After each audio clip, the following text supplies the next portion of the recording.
Welcome to the Foul Play YouTube channel.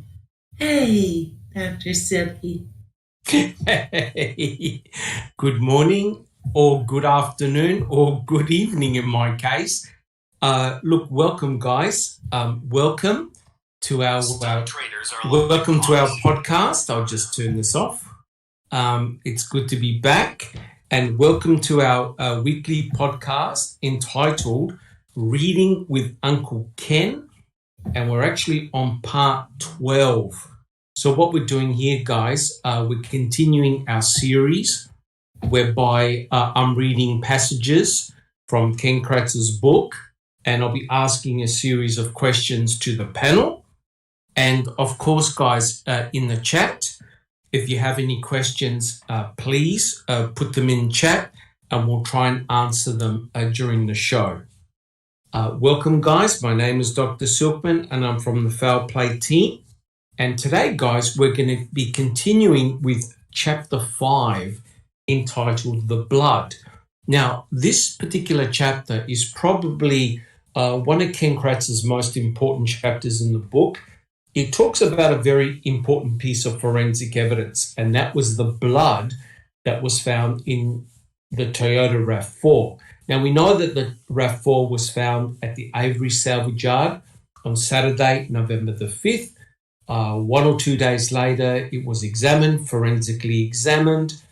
Photographs were taken, blood swabs were taken, and all the swabbing was done by Cherie Culhane.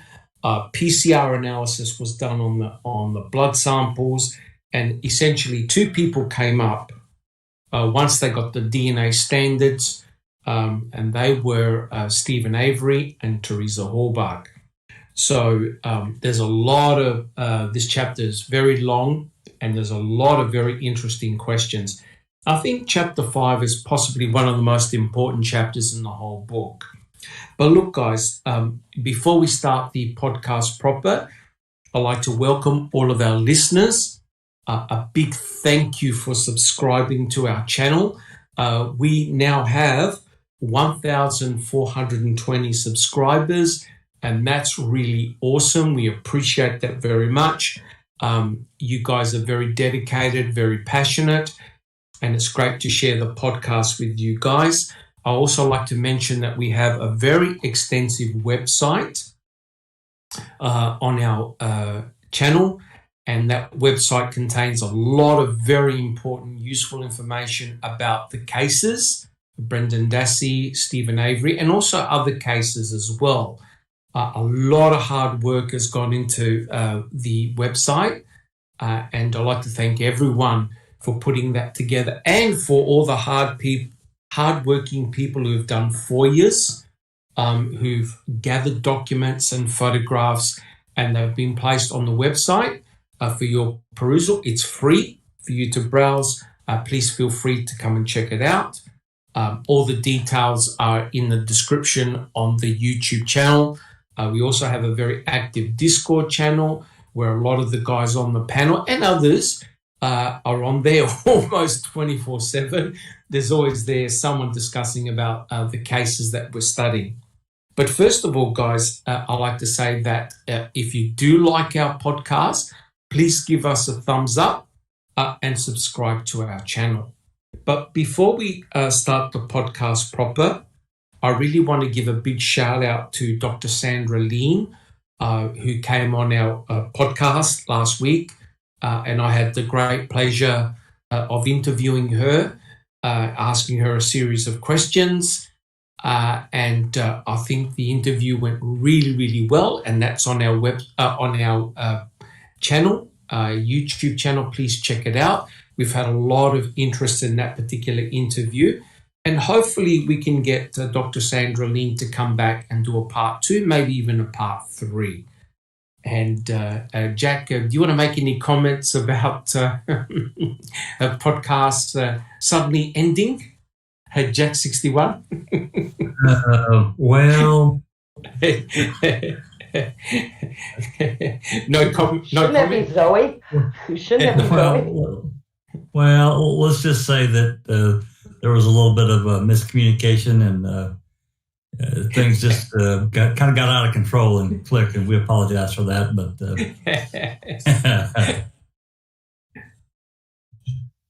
well,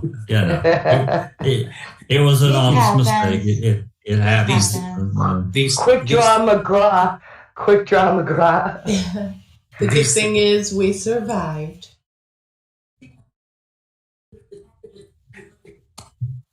Let's just remember, the end lock button is pink.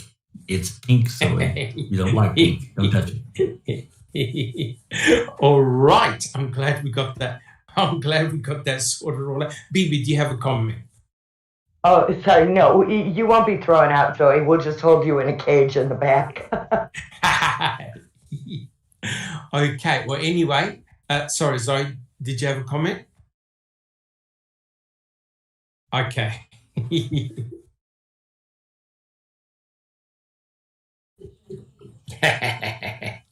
All good.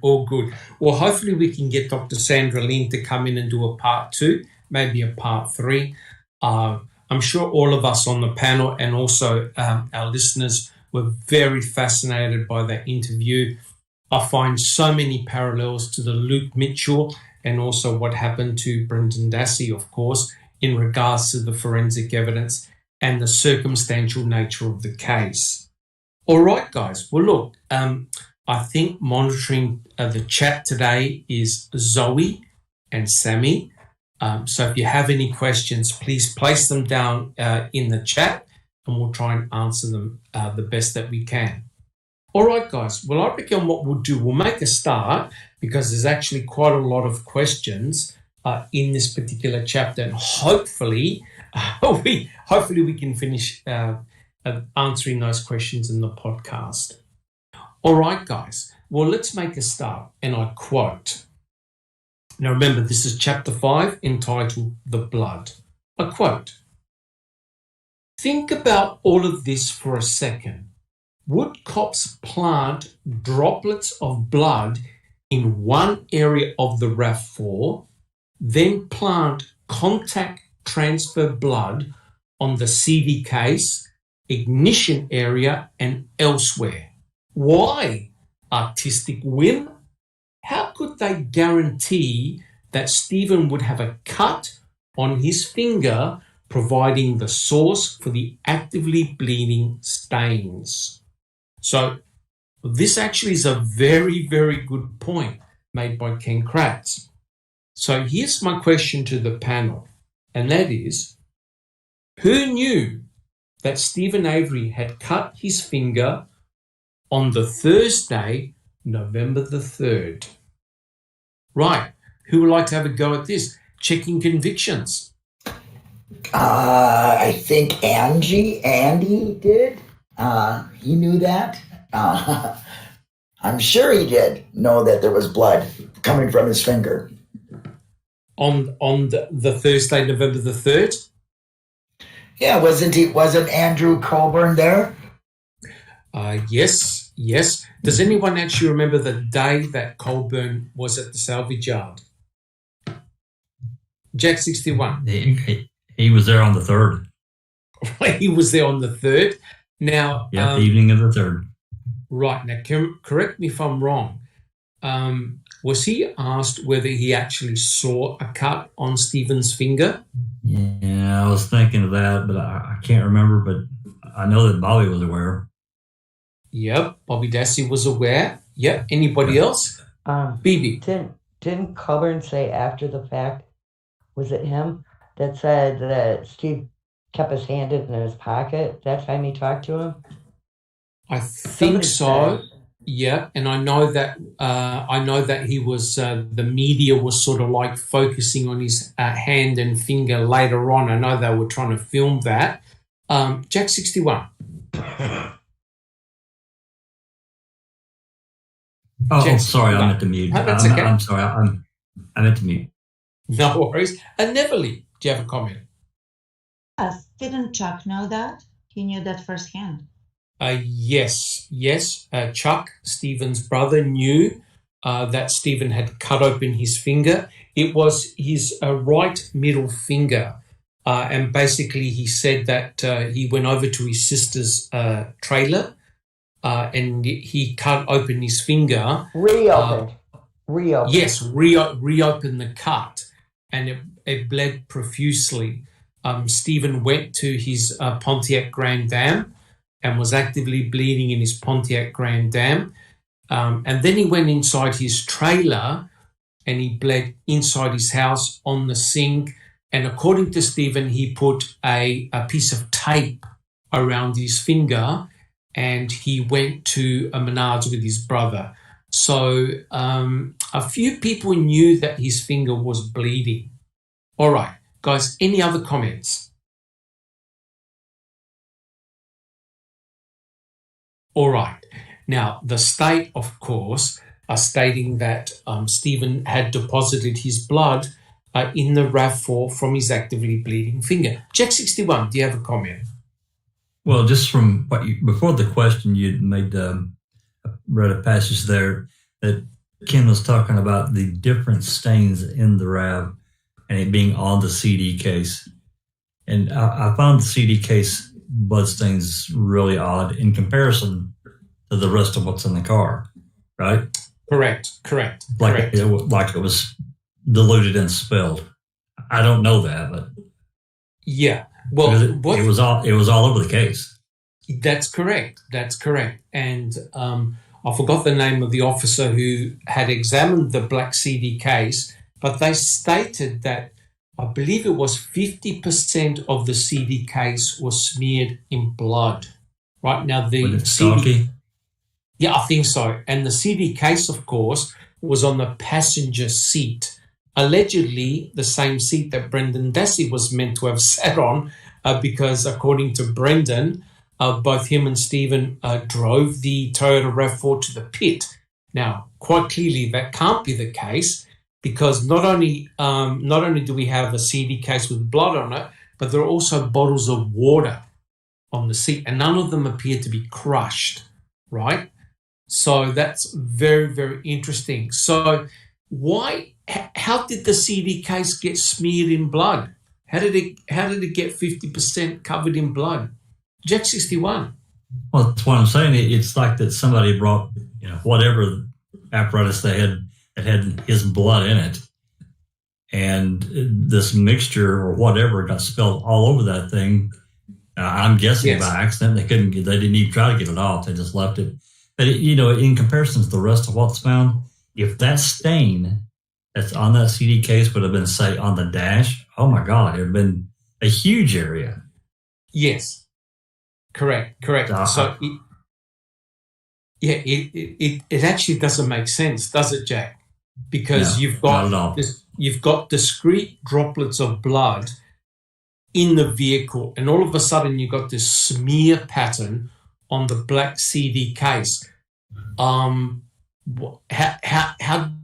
did it smear like that? Did Stephen Avery smear it? Who smeared it? Susan, do you have a comment?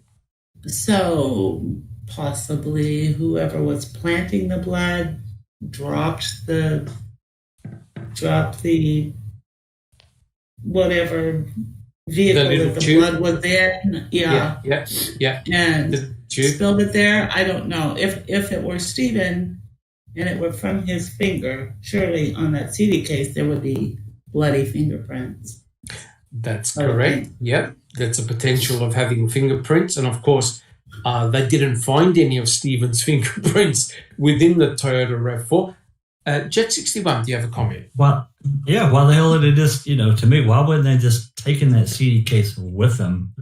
Because it's so odd that, again, the difference in the blood droplets and that created mess beside the ignition switch that they did.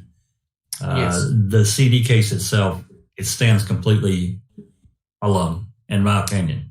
That's 100% correct. The staining pattern on the CD case is indeed very, very odd. And it's not like a smear pattern that you would do with your fingers. And it's rather odd because if Stephen Avery was aware that he was bleeding, surely he would have cleaned up the blood if he knew, like, for example, he was in the vehicle and he knew that he was bleeding because he left a smear of blood on the CD case. Surely he would have got a cloth or a rag and cleaned everything out. But that's not the case. Alice, do you have a comment? Yeah, I mean, well, you've got to remember, Doc, he was an absolute genius that he could remove all traitor in the trailer and the garage and everything like that, but he was daft enough to leave the car on the property, to leave the blood in the rag on the dashboard and on the CD case, but he was also a genius enough not to leave any fingerprints on these places that you would expect. That's correct. That is correct. So they need to make up his mind. Is he a magician and can get rid of the evidence like that, or was he daft enough that he left it all? You know, it's contradictory stories all the way through. It's just bloody ridiculous. 100% agree. Excellent point. Bibi, do you have a comment? Well, he could have just taken the CD case with him. Or flung it like a frisbee off into the pond? The quarry. Yeah, or into the pond. Yeah. Correct. Yeah, it honestly doesn't make any sense. Now, we've had a look at the blood patterns. We've compared the blood patterns to the Pontiac Grand Dam, where there's discrete droplets of blood, and you can actually see the blood smeared on the gear shift. And that represents a pattern of someone who's actively bleeding. But if you look at the Toyota RAV4, the Toyota RAV4 looks mighty suspicious. It doesn't look like someone actively bleeding there, right? Because of the way the blood was dropped. And to quote Bibi's favourite saying, how convenient that there also were blood flakes that were found in the Toyota RAV4. How the hell do you bleed blood flakes? I haven't worked that one out yet. So I think Ken Kratz is trying to make the point that the way the blood was deployed in the Toyota RAV4, the different types of staining patterns, he was trying to push the line that, hey, it had to be from an actively bleeding finger. But Susan, do you have a comment? I think that's, excuse me, a really stupid point that he made in that book. Yes, but what he's trying to point out was, hey, look, there's blood in the Toyota RAV4. Oh, dear, Stephen Avery just happened to have a cut on his finger. So that's how they're trying to account for the blood. Right. But the way the blood is distributed in the Toyota RAV4 doesn't make any sense when one considers that Stephen was meant to be actively bleeding. Susan, do you have any more comments? Yeah, and I think he's just trying to say that it makes perfect sense. Correct. 100% correct. Thank you, Susan. Checking convictions. Do you have a comment? Well, he couldn't say, dang, that baggie of blood that we had spilled all over the CD and I had to wipe it quick and, you know, what is he going to say? Yeah, that's correct. You've got some weird blood distribution patterns in the Toyota RAV4. And when we think about it, guys, he was meant to have driven the Toyota RAV4 from the garage or where the vehicle was right down to the pit. Now, you know that you have to use the steering wheel, the brakes, you're going to have to use the gear lever shift. There was no blood on those items. Now, if he's actively bleeding, it doesn't make any sense that you're not going to find any blood on those components. And as Alice pointed out, if Stephen knew he was actively bleeding, surely he would have made sure that he would have cleaned away any blood that he was leaving behind. Jack 61. He could have simply taken off his, T-shirt or something and sopped up some of it, got it off of there. Made an attempt. Correct. And that's actually a very good point, Jack 61, because if you have a look at the way the blood is, the blood droplets, there was no attempt to clean it. Would you agree with that? No, absolutely. Yeah, if you have a look at the blood distribution in that RAV4, There's no attempt there to clean it or wipe it, use petrol or whatever. It is as it is. And you can't tell me you can tell the difference between actively bleeding or someone using a dropper. Checking convictions. Do you have a comment?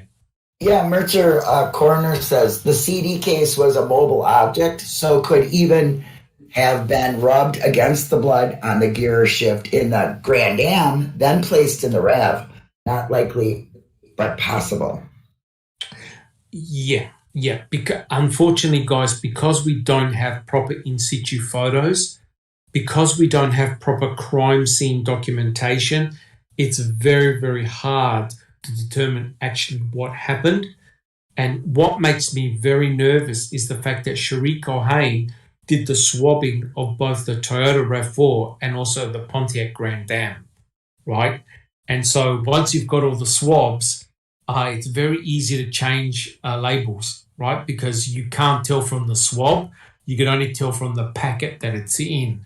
So again, Ken Kratz is trying to push the line. Yeah, of course, Stephen was actively bleeding, but we're not 100% sure, but we know that certain individuals knew that Stephen had recut open his cut on November the 3rd, which was a Thursday.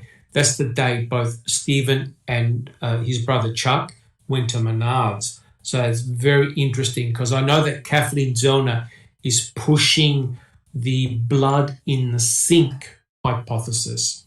Guys, do you have any comments about that?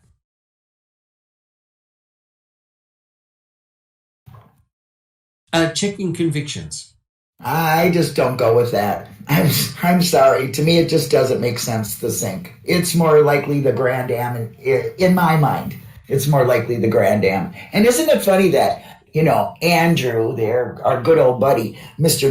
No Conflict, would happen to know that Stephen was bleeding on that day. So that's a little, strange to me. Correct.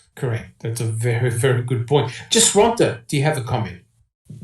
No disrespect to Kathleen Zellner, but that's one thing I really struggle with is the blood in the sink. It just doesn't fit good for me. Yeah, that's a good point. The thing is, guys, if you're going to go with the blood in the sink, it meant that someone had to get access to that blood relatively quickly and also then to transfer that blood into the Toyota RAV4. So not only did you have to get access to the blood, but you needed access to the Toyota RAV4, right? To me personally, I think that's a bit of a stretch to think that the planter had access to Stephen Avery's blood in the sink and also had immediate access to the RAV4 to plant it. What makes me very nervous, guys, is the mere factor that nobody that was at the salvage yard on the Saturday noted any blood, right, in the vehicle. Now, you know that it was daylight when Pam of God and her daughter found the RAV4, right? And they definitely looked in the front part of the vehicle, right? Because Pam of God noted bottles of water. I think she noted a cherry Pepsi can and other items in the vehicle. Yet, no one noted a CD case half covered in blood. Does that strike as odd? Jack 61. It is. It's very odd. And I still struggle, after considering everything and this supposed active bleeder, not one bloody fingerprint or palm print left by Avery. And I'm sorry, he was clearly, Ken Kratz is instigating that he was all over that vehicle. Yes. And there was no attempt to clean anything up. Yes. I find it really strange that there wouldn't have been something from a palm or a finger that wasn't left behind. Correct.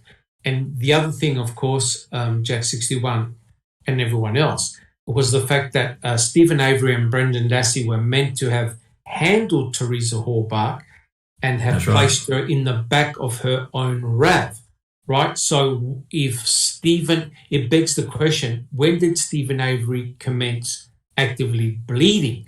Because what you note is that you don't find Stephen Avery's blood in the back of the RAV4, right? And remember, he's meant to have stabbed her, he's meant to have cut her, assaulted her, shot her 10 or 11 times, and he's not depositing any of his own blood in the back of the RAV, right? And so that's highly suspicious. You only find the 6 discrete drops and also the blood flakes within the RAV. And that's it. Just checking convictions. Do you have a point? Yeah, KZ always says, well, they would have to know that it was Stephen's blood. Well, and he did know that Stephen was bleeding and that it was in the Grand Am. So that theory of the sink kind of goes out the window when you say that, because Andrew Colborne did know about the bleeding, and he did know about the bleeding in the Grand Am. Correct. And I personally feel that the blood, and we'll discuss this because it is very important, and Ken Kratz does pose a very good question: where did the blood come from? So we need to provide a narrative of where that blood possibly came from. Just Rhonda, do you have a point? I do. Also, were there no bloody fingerprints from Brendan? Because not of Teresa's, not of his own blood, but Teresa's, because she had to have been bleeding profusely, and correct. He would have had blood on his hands and left a fingerprint somewhere, or a palm print. There were no finger or palm prints of Stephen and Brendan, and I don't believe there are any prints from Teresa Horbach either. But the problem is, of course, Teresa Horbach's not around to give a sample set of fingerprints, right? So there's nothing you could compare them to. And so the problem is that the investigators found, I believe it was 8 sets of prints. None of them matched to Stephen or Brendan, and I think the Dassey family and the Avery family, they don't know who they belong to. So it's rather bizarre, rather strange. Jack 61. Oh, Jack 61. crap. Sorry. That's all right. Do you have oh, no, okay. Bibi, do you have a comment? Those 8 sets of prints probably match to whose blood's on the back. Yeah, that's the problem, okay? We all know that there was a sample of blood on the back door. This is the door, the very door that you have to open in order to put someone, for example, Teresa Horbach, in the back of her own RAV4. And that blood sample is A23. I believe there was also a print as well. No one knows who left A23 or that print. Now, there were fingerprints or palm prints on the vehicle, but no one knows who that belonged to. I don't believe that they ran the prints through a database held by the FBI. So at the moment, we do not know who belongs to those prints. Now, some of those prints can be on there through non-nefarious means. I mean, people touch vehicles, etc., etc. But the one damning piece of forensic evidence has got to be A23, right? The state are stating that Stephen Avery was actively bleeding and left his blood in the RAV4. Well, guess what? Someone else was bleeding and left their blood on the back door handle. To this day, we do not know who it is. Bibi. Clearly, they didn't want the answer to it because there was plenty of blood there. Sherry could have just taken it. For some reason, she didn't get enough on the first swab. She could have just taken another swab and got a full DNA. There's no excuse Correct. for her to not got a full DNA. That's correct. It's because they didn't want to know. No, correct. Or they already knew and didn't want it. That's another possibility, correct. But the mere factor that the state and also Sharika Hain completely avoided A23, I think that's extremely, extremely telling. Alice, do you have a comment? Yeah, I mean, in one of Stephen's interviews as well, did he not say that he thinks he might have touched the door, when Teresa got into the car and shut the door over, and he was got handing the magazine over. He says that he might have touched the door at the window and that, but there wasn't even prints found there. That's correct. That's correct. And the funny thing here, guys, if I could just make the quick comment, is that the state was saying that Stephen Avery was a good shedder, right? And despite the fact that he even said, hey, look, I may have touched the door, they still didn't find any of his touch DNA anywhere on the door. And they certainly did swab the door handle, right? Both the outer door handle and the inner door handle. They didn't find Stephen's DNA, but they did find Teresa Hallbach's on the driver's side on the inner door handle, which is rather remarkable when you think about it, but not Stephen's. Checking convictions. Do you have a comment? Yeah, we all know if you're in a brutal murder, there's mixture of blood. And, I find it really funny that there's no fingerprints of the, Stephen or Brendan, and there's no mixture of blood. And more than likely, A23 is from the, perpetrator, because it would make sense to have, some injury when you're brutally killing somebody. Correct. That's a very, very good point. And what's frustrating is that here, guys, it looks like the state has dropped the ball and refused to do any follow-up on A23. I believe that's deliberate. I honestly believe that is a deliberate ploy. Bibi, do you have a comment? Well, funny, he's a good shedder, right? But then when he's in prison and Sumner gives him that key to hold, he's not such a good shedder no more. Correct.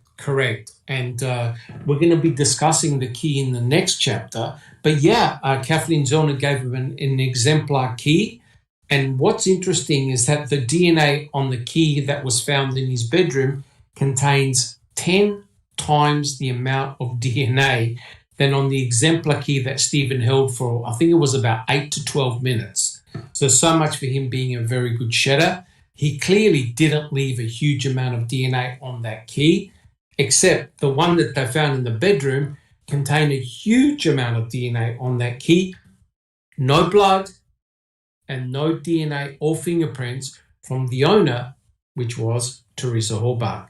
Jack 61, do you have a quick comment? Yeah, we can't forget about A13A. Correct. You want to remind listeners what that is? That's a swab from the SD card that was in the back of the Toyota RAV. Correct. And they took it and they swapped. Go ahead. I was going to say they didn't produce a DNA profile. They had to swab and it was. They did no, they did not. For some reason.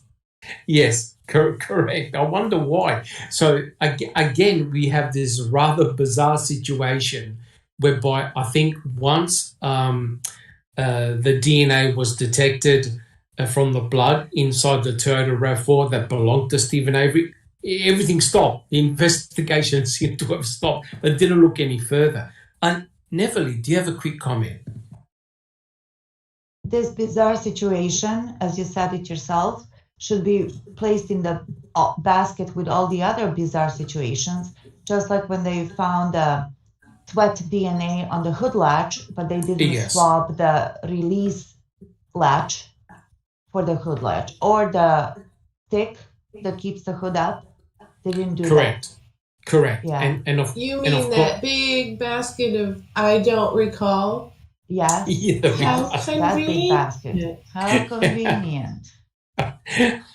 That is correct. But the thing, the kicker here, guys, is that Stephen Avery would have had to have used his fingers to undo the battery terminal, right? And if you've ever undone a battery terminal, you've got to put a lot of force into it. There was no evidence of blood, and I'm not sure whether they did the swabbings, but they didn't find his DNA there as well. They only found his DNA on the hood latch, which is rather bizarre because you would expect to find touch DNA on all the objects that you use in order to prop up the hood. They didn't find anything. So it's rather bizarre that, of course, remember, it was Tom Fassbender who mentioned to Brendan Dassey, did he actually go under the hood? So I think what Tom Fassbender was trying to do is to get Brendan to admit that Stephen undid the battery terminal, right? So it was rather bizarre that all of a sudden you have a swab of the hood latch and it contains Stephen Avery and only Stephen Avery's DNA. Bibi, do you have a comment? Well, you guys said once they found Steve Avery's blood that they quit looking for anybody else. Well, also once they found the RAF, they quit looking for Teresa. Correct. And it's very interesting that you bring up a very good point. If you could just hold on a sec, Jack 61.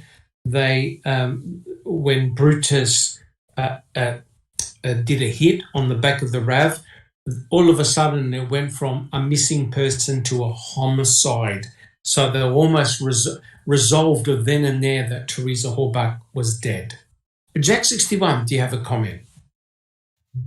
Interested to look, I don't even know if we can even trace it, and found out when they tested all the other samples. Of course, we know they tested the ignition around the ignition switch immediately the morning of the 6th, because Harrington told Fassbender they went into it and got the sample.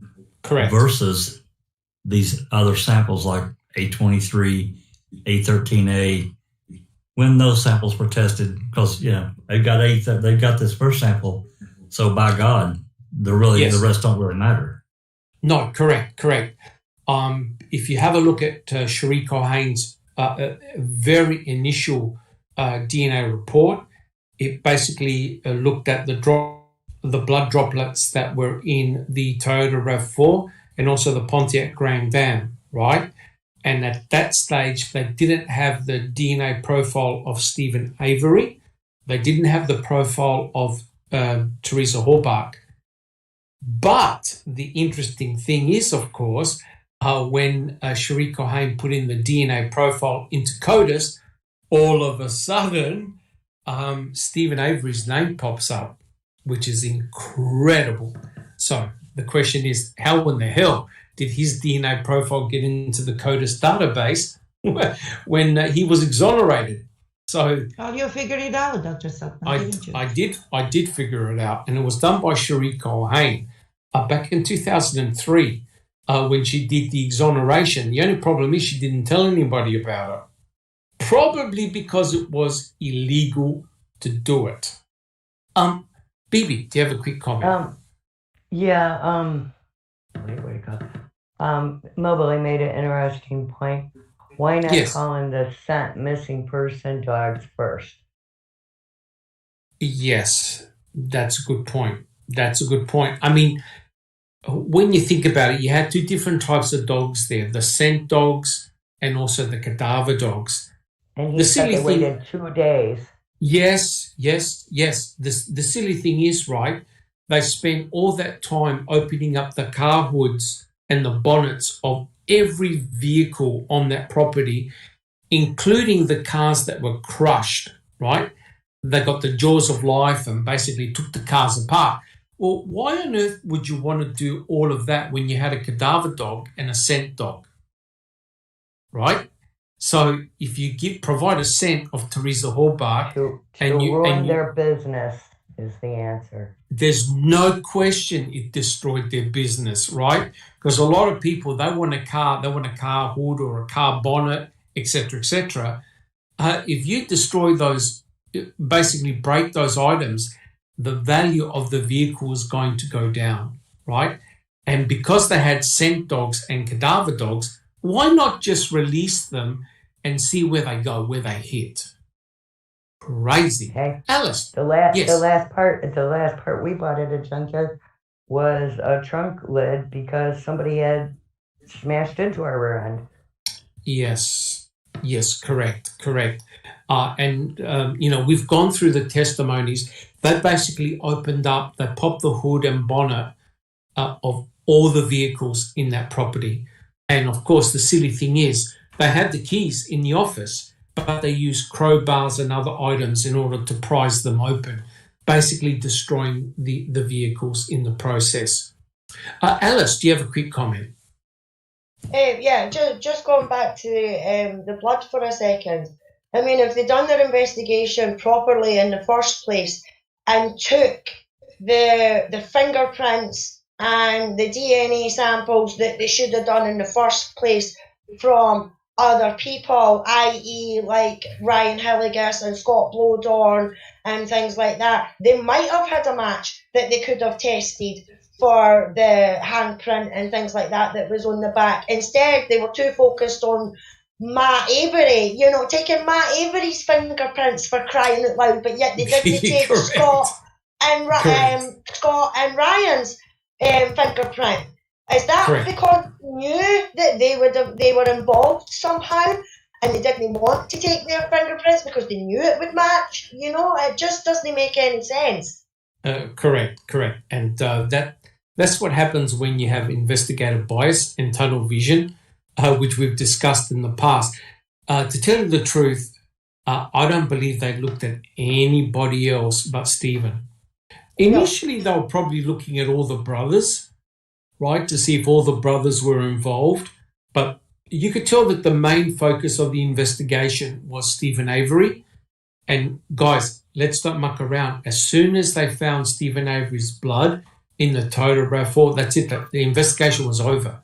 Everything focused on Stephen. Yeah, the but focus was man, on Pa, I mean, come on, Doc, man and Pa, taking their DNA for Jesus Christ, you know what I mean?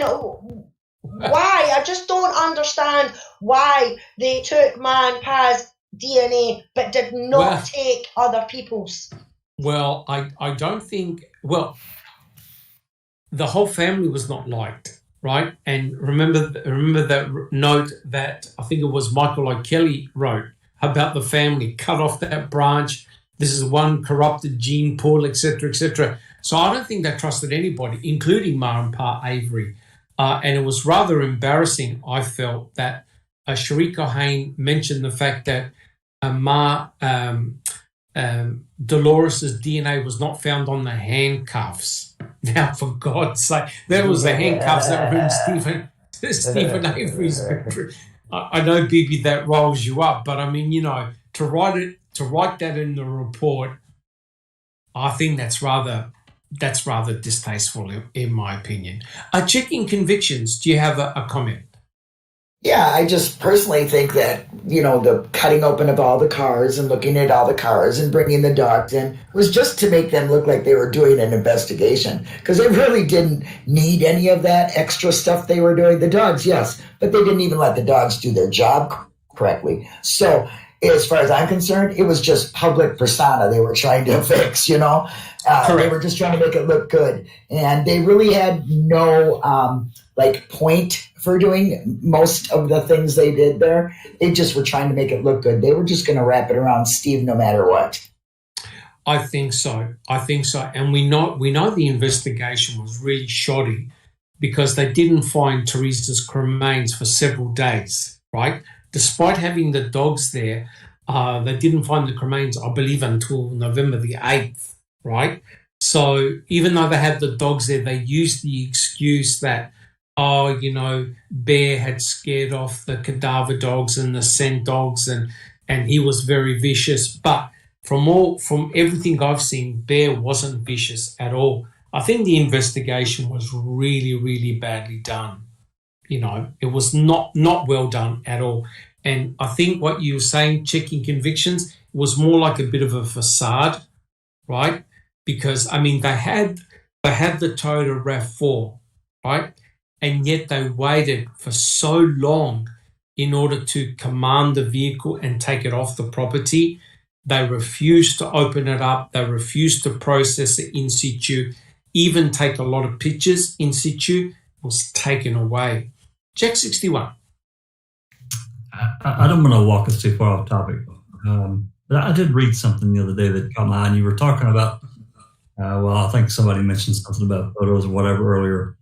Anyway, the comment is that I remember reading something from Ken Kratz, I believe, that he said all aerial photos were taken by Wisconsin State Patrol, which apparently we have all of them, yes, and the DCI. And I'm just wondering if anybody has any inkling as to what aerial photos they may have. And I'm just going to leave it there, and I'm just throwing it out to us and everybody out there listening, because I can't find any reference. Yeah. Anyway. Yeah. Good point. I dare say that there's a lot of material, both documents and photos and video, that none of us have seen, that the law enforcement and the state are still holding on to. That's the feeling I get. But guys, does anyone have any additional comments to that first statement? All right. Now, guys, I'd like to remind everyone that when Brendan Dassey was interrogated, remember he was interrogated several times by Fassbender and Wiegert. He was asked about Stephen Avery's cut, and Brendan Dassey gave 7 different versions of how Stephen Avery got the blood on his finger, right? 7 different versions, which clearly meant that he had really no idea about how he got the cut on his finger. Now, remember, he was in the vehicle with his brother. He was in the Pontiac Grand Am, right? And there was blood in there. So one wonders whether Brendan was really thinking about the blood in the Pontiac Grand Am rather than the blood in the Toyota RAV4. Just an interesting point. Sammy, how are we doing for questions? We're doing good. Having a little trouble keeping people on topic, but we're doing really good. Yeah. Awesome. All right, guys. So what I'll do, I'll read the next question. Okay, so this is question number 8, or this is the 8th passage. I quote, "The DNA testing that determined that the blood belonged to Stephen Avery was performed by Crime Lab Unit Chief Cherie Culhane. Questioned during the trial by Milwaukee County Assistant District Attorney Norm Gahn, who himself holds a master's degree in forensic science, Culhane explained her work in the Avery case. How ironclad was the evidence that the blood in question was Stephen's?" And what I'll do, I'll read the little passage. This is straight from the testimony, and it's definitely worth going over. Only a small passage. Gahn, did you, and this is Gahn talking to, questioning Cherie Culhane. Gahn, did you arrive at a statistical number for this profile that would reflect how often or how rare or how common this profile would be in the population? Culhane, yes, I did. Just turn over the page.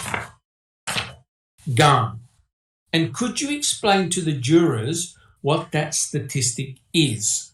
Culhane, this number tells me that the probability of another unrelated random person in the population having the same profile as the evidence samples that we just talked about is 1 person in 4 quintillion in the Caucasian population. By the way, quintillion is 1 by 10 to the 18, right? 1 by 10 to the 18, an enormous number. Gahn, and does that statistic also apply to the other blood stains that you found in the RAV4 and were attributable to Stephen Avery? Culhane, yes, it does. Okay, to continue. Arguing that the blood didn't belong to their client wasn't possible. Instead, they'd have to explain how it got in the victim's vehicle. They would argue it was planted, right? So that passage basically indicated that the blood found in the Toyota RAV4 exclusively belonged to Stephen Avery, right? Because statistics, it couldn't have belonged to anybody else. It had to have belonged to Stephen Avery. So here's the question to the panel. It's a hard one. Where did the blood that belonged to Stephen Avery that was found in the Toyota come from? Who can answer that question? That's a ripper of a question. Where did it come from, guys? This is a question that all guilters ask us. Where did that blood come from?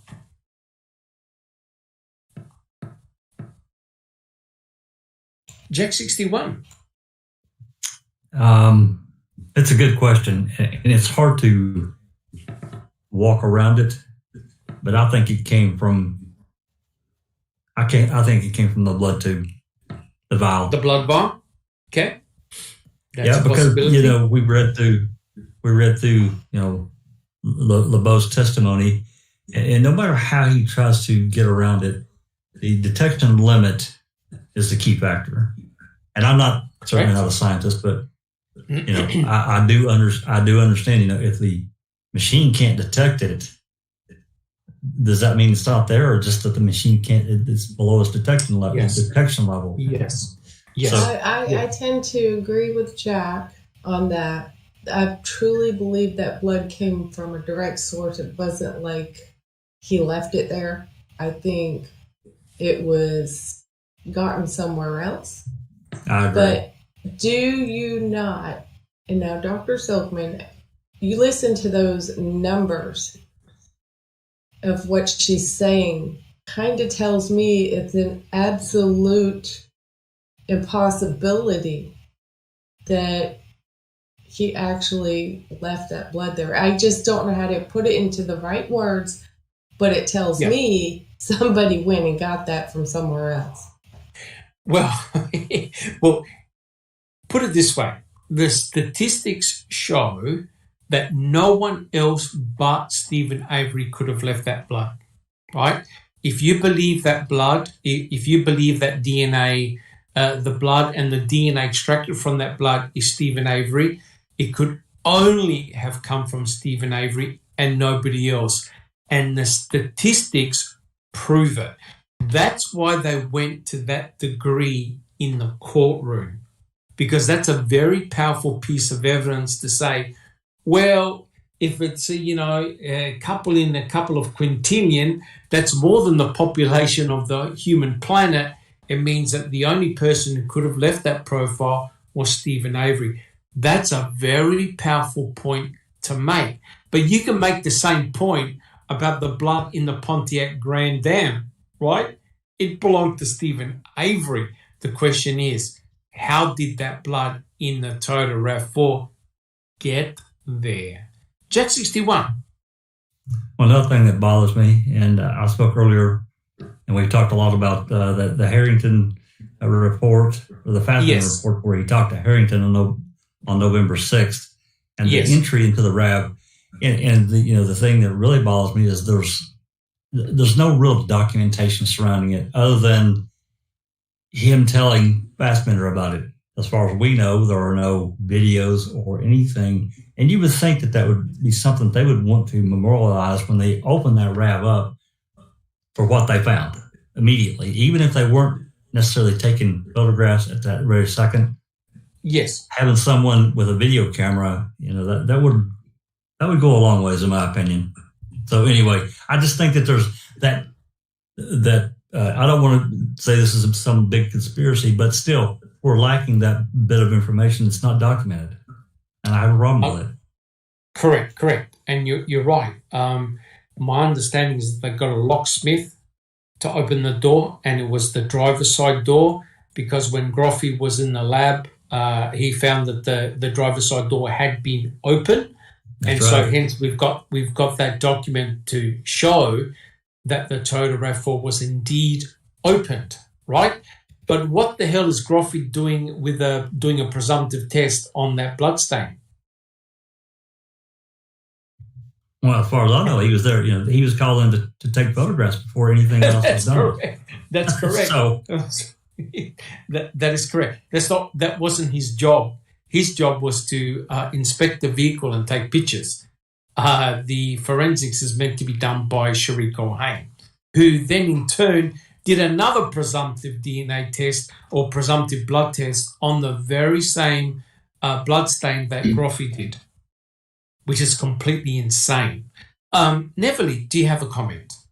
Well, I wanted to back up just a few seconds when we were talking about where did the blood come from to land in Toyota RAV4. David Yes. also said they had many places to get Stephen's blood, including the blood draw at Aurora Medical Center. Yes, but the problem is they had to have got, if you believe in a planting scenario, the blood either was planted, well, no one saw any blood on the 5th when the Toyota RAV4 was on the property.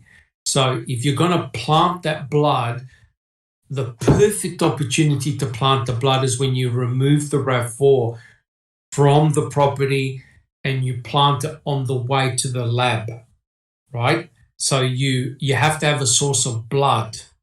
The only source of blood I know that's got Stephen Avery's name on it is the 1996 blood vial. Neville, do you have another comment? Thank you. Yeah, okay. Susan, do you have a comment? Well, the only thing we really know about that blood is that it was Stephen's on the swabs. Correct. And the fact that the FBI didn't do their own swabs is very sketchy. That is correct. The swabs were actually handed to them by the crime lab. The FBI did not go back into the Toyota RAV4 and re-swab the Toyota RAV4. So basically they accepted what was given to them. Checking convictions. Do you have a comment?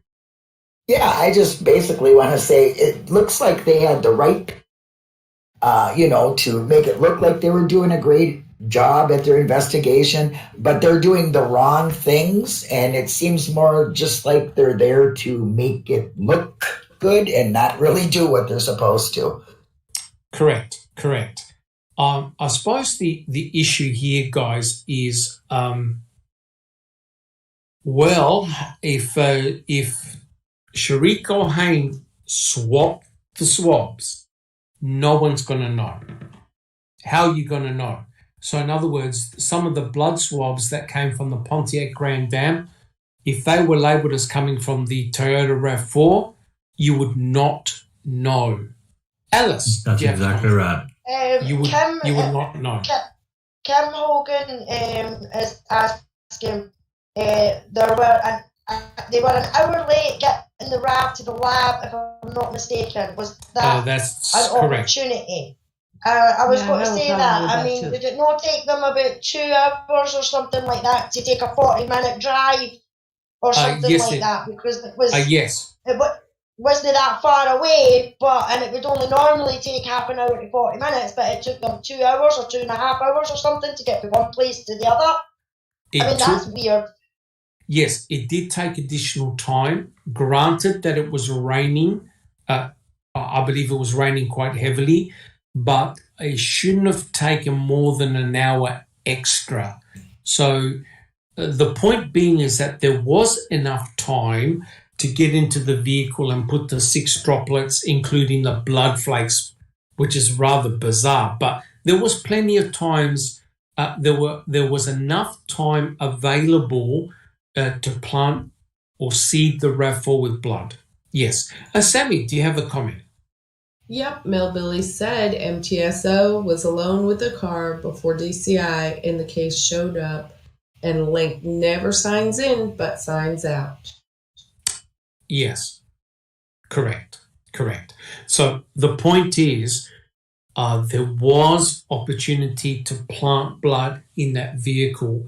And BB, correct me if I'm wrong, but there's an actual footage that shows that someone was under the tarp when the RAV4 was on the property.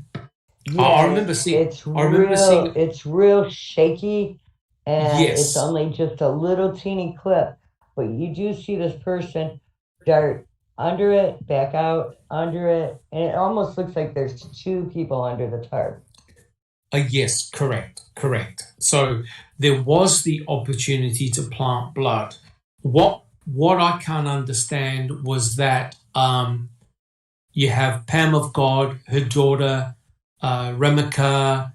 There were other officers there with torches that searched inside the vehicle. Not one of them had noted any blood. Yet Brutus gave a hit, which means that it should have alerted them to the fact that there was blood. However, we mustn't forget there was A23 on the back door. So the question is, what did Brutus pick up? The blood in the RAV or the blood on the outside, or potentially both? That I don't know. Bibi, do you have another comment? Just Millbilly says that there was construction on the route to the crime lab, and that's why he believes that's why it took longer. That it took long. Yeah, correct. I mean, remember, we are speculating here about that somebody planted the blood inside the RAV at a particular time. We can't prove it, right?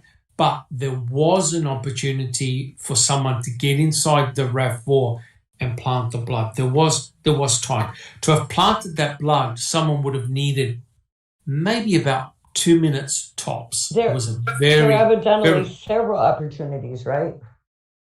Yes, correct.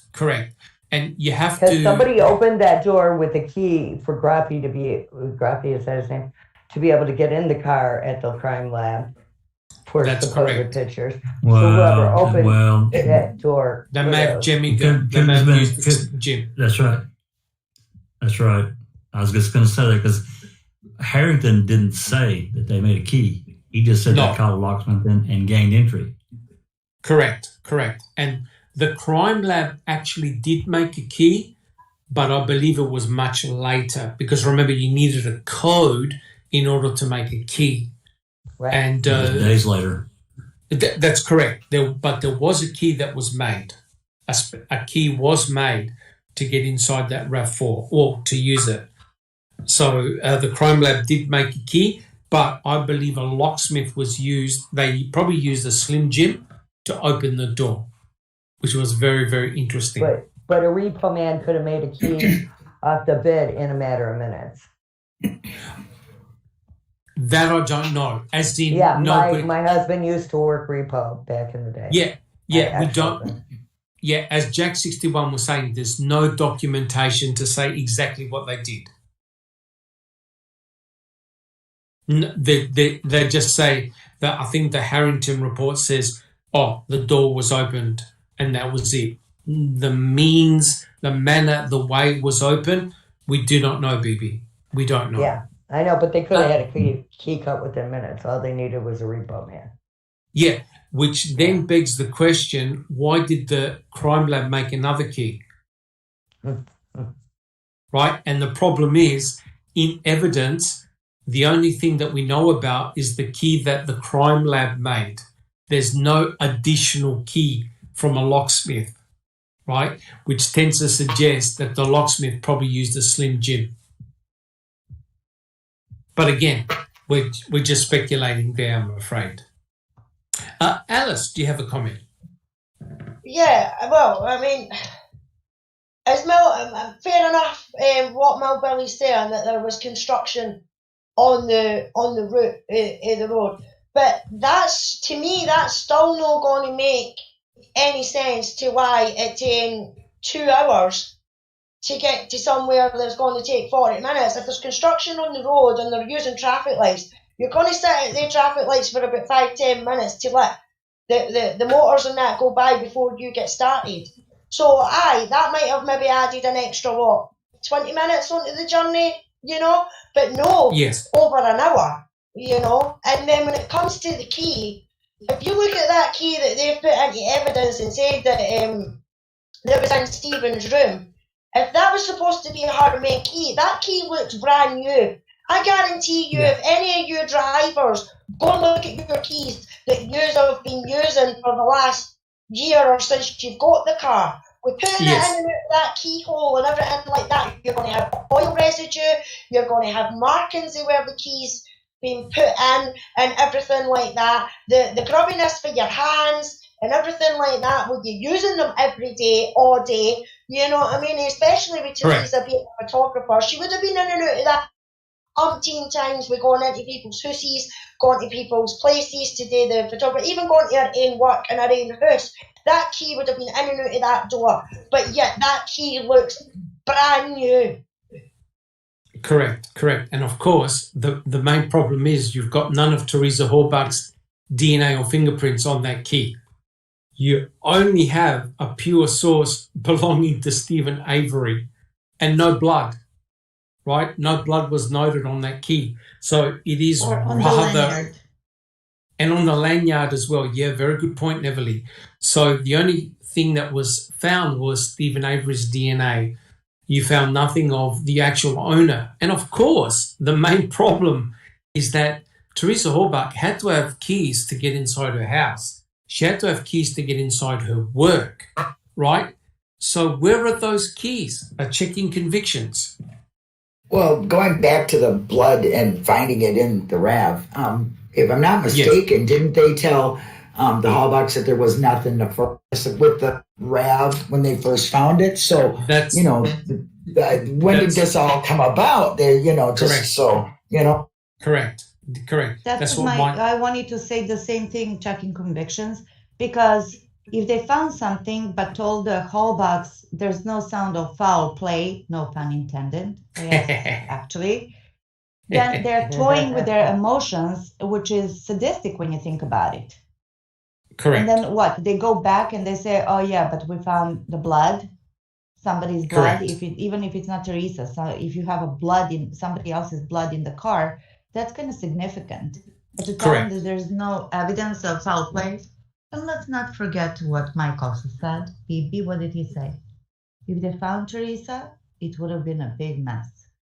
That's what a correct. big mess that would be. Yeah.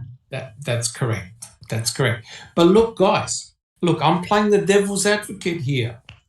Where did that blood come from? Where did it come from? Blood was found inside the Toyota RAV4. DNA was extracted from that blood, and it came up with Stephen Avery's name. Where did that blood come from? Jack 61. I think that there was a portion of blood taken out of the vial. It was put into another container, and that's why you got such a big damn mess on that CD case. Why is there such a mess on that CD case? Plus, the blood flakes. So if there was a crust around whatever they had screwed, a cap screwed on, they unscrewed it, and it flaked up on it. I mean, no one can explain the blood flakes at all. Yes, they are difficult to explain.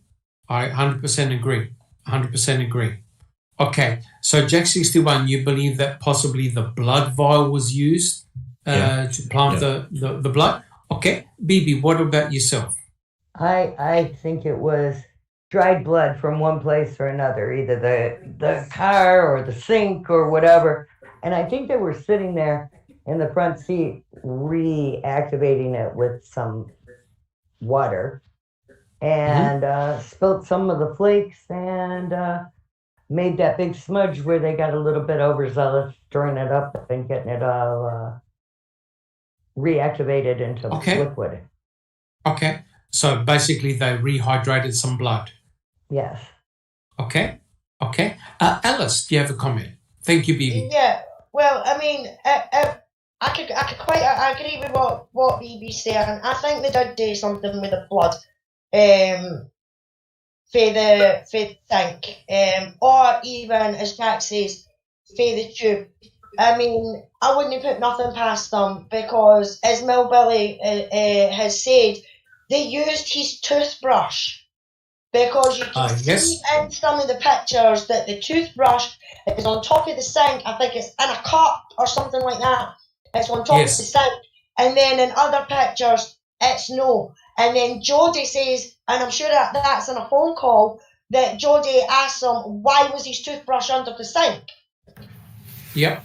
You know, so if they're quick enough at going to use his toothbrush to get his DNA onto the key or whatever, then I guarantee you they're quite capable of taking the blood off the sink, rejuvenating it, and then planting it in the RAV. And I mean, as you say, Doc, I mean, this is all speculation and we can't prove nothing. But there is just there's too many coincidences for it to be a coincidence. Yes, I understand. Thank you so much, Alice. Checking convictions. Do you have a comment? Oh, I personally believe that the blood came from down, or his Grand Prix, whatever the car was, Stephen's car, because there was a large amount of blood. Andy Colburn knew it was Stephen's blood, and they could have scraped off of the hard surface in their little baggie of blood they were doing and had some flakes there. So that is possible. So for me, I believe it came from the Grand Am. That's entirely plausible. And you know what? We've only got a couple of photographs of the Pontiac Grand Am. How do we know there isn't more blood anywhere else? There could be lots of blood droplets all over that vehicle that we haven't seen. So the amount of blood in there is a lot. I mean, you can see who we do have. There could even be blood in his truck, right? Oh, there was in the black truck. There was blood droplets everywhere. That is correct. There were blood droplets everywhere. And you see, the main problem here, guys, is that it is Cherie Cohen that handled all the swabs.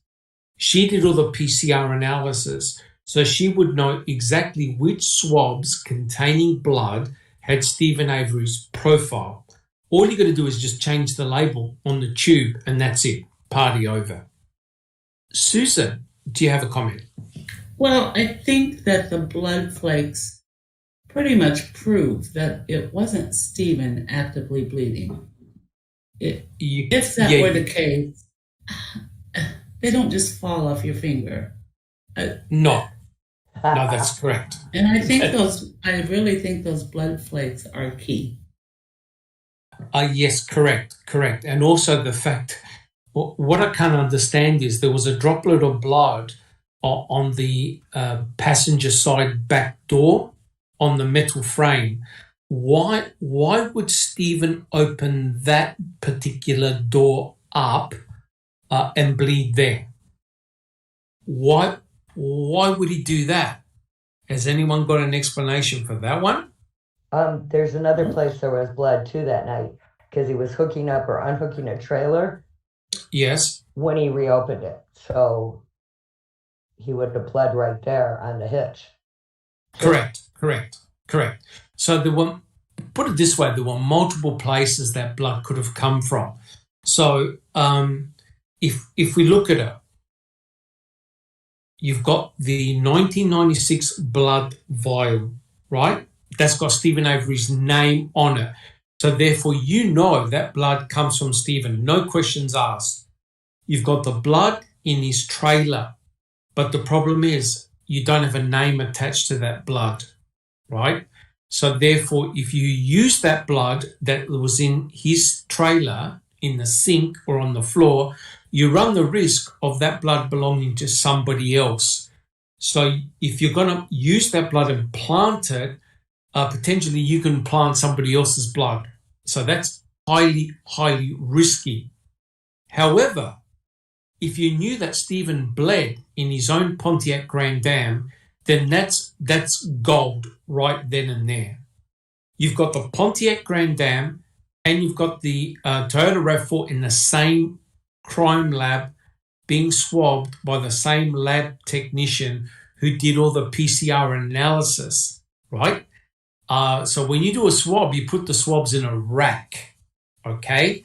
So all you got to do is just simply change the container that the swab is in i.e. swap the ones from the RAV4 to the Pontiac Grand Dam, and hey, guess what? They all contain Stephen Avery's blood, except the ones that came from the Pontiac Grand Dam don't have EDTA, right? Now, the only thing that tilts it in the favor that potentially the blood came from swapping was the fact that Kathleen Zellner's experts did DNA methylation studies, and it showed that the blood was fresh. It wasn't from 1996. But that's all dependent very much on the honesty of Cherie Culhane. Guys, a quick check. Who on the panel trusts Culhane? Anybody? That's my answer. Hell to That would be a no. negative. Yeah, Not as far as I can. negative to as the I can 18th power. Right. Not as far as I can pick her up and throw her. Right. Okay. So therefore, all people say, oh, you need a vast conspiracy. No, you don't. All you need is one person with a plan, and away you go. And it was Culhane. Yeah, one corrupt. Yeah. One corrupt lab person is all you really need. That's all you need. You don't need this massive, vast conspiracy. You just need one person with a plan, and that's it. All you do, you just simply change the labels. You don't have to do any extra work. You just change the labels, and that's it. Your planting is all done. So I envisage that the places where the blood could have come from in a planting scenario are either the vial, his trailer, his garage, or the Pontiac Grand Dam. So put it this way, there was plenty of opportunity to obtain blood from Stephen through nefarious means. Well, and Sherry even made notes on part of the plan because she said put her in the garage or put her in the house, right? That's correct. She had notes of the plan, right? That is correct. But what is disturbing, if I could just have a second, Jack 61, what is disturbing was that I read in a book, was that the prosecuting attorneys regularly speak to their lab staff, right? And give them all these subtle hints, right? So therefore you lose that partiality of forensic science, right? So if the prosecuting attorneys or the senior investigators are saying, oh, jeepers, wouldn't it be great if that sample happened to be from such and such and such, and all of a sudden that's exactly what the lab tech finds, one has to be very suspicious. Jack 61. About the blood, I'm pretty convinced that it came from the blood vial, or I'm going to add the Grand Dam because I think we can all pretty well assume, anyone can pretty well assume the blood in Stephen's own car would be his, right? Yes. As you said, you want a known. They have to have a known sample. Of course, swapping the swabs would have been easy for Culhane to do, easy, and it doesn't take no grand conspiracy to like you said. No, you don't. The sink blood. You could, again, it's a possibility, and one could say, hey, he lives here. He's really kind of the only one there. I mean, Jody had been in jail at the time, so I guess right. So I guess one could assume, that was Stephen's blood, but could 100% for sure if you're going to use that to frame someone, you're taking a chance. That's all I got to say about that. Oh, there was one more thing. Yes. And it always gets overlooked because it's never really talked about. They found blood under the back seat swab. Stocky talked about it in his bench notes, but it's never really front and center. But he did make note of it in his bench notes. Correct. And what's remarkable, if I could just have 1 second, what's remarkable is that Culhane admitted that they don't test all the samples. They only test a subset. So they might find say 20 spots or stains. They may only test 5, right? And so it's pretty obvious that when they put all the results together, for them, the critical thing was they found Stephen Avery's DNA as blood inside the total RAV4. That's all they cared about. That's all they cared about. So they proved that the total RAV4 that was on the Avery salvage yard contained exclusively Stephen Avery's DNA, Teresa Horbach's DNA, Teresa Horbach's saliva in the cherry Pepsi can. That's it.